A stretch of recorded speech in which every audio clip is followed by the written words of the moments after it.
It's been suggested to me from time to time, especially after I published the book, to try to talk to the fairies because I don't really try to talk to them. I just am so fascinated getting their pictures.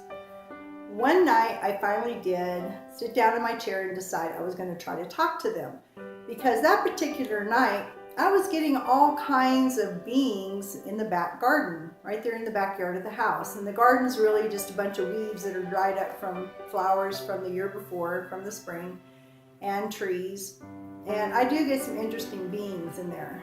Well, this particular night, I got a picture of what looked like the Tin Man on The Wizard of Oz, but he was smiling, and so I don't know, he was fairy Tin Man.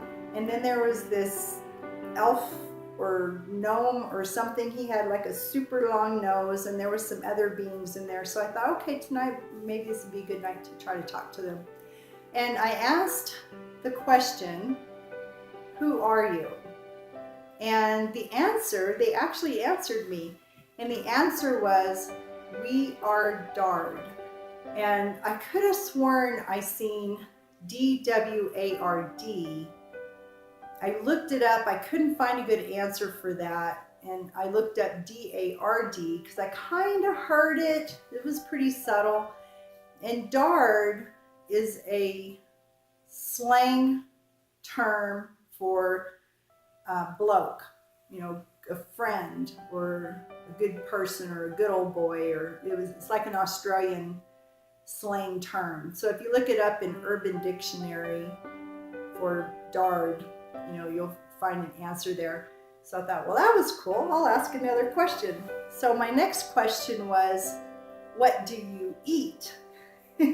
So, I didn't have a list. I wasn't really prepared for interviewing fairies that night. And so that was my question. And so the answer was they received their nourishment from the moonshine. And I thought, well, that's interesting, and I think even if the moon's not shining, they're still getting, enough nourishment, like maybe an animal, in the wintertime, like let's say a bear is going to hibernate, they're conserving energy. So I think they kind of know how to conserve their energy. And then I asked, what do you drink? And so they don't drink a glass of water. They get their moisture, their water from just, I guess, the humidity. It just comes from the air. And I'll tell you the rest of the story in another video.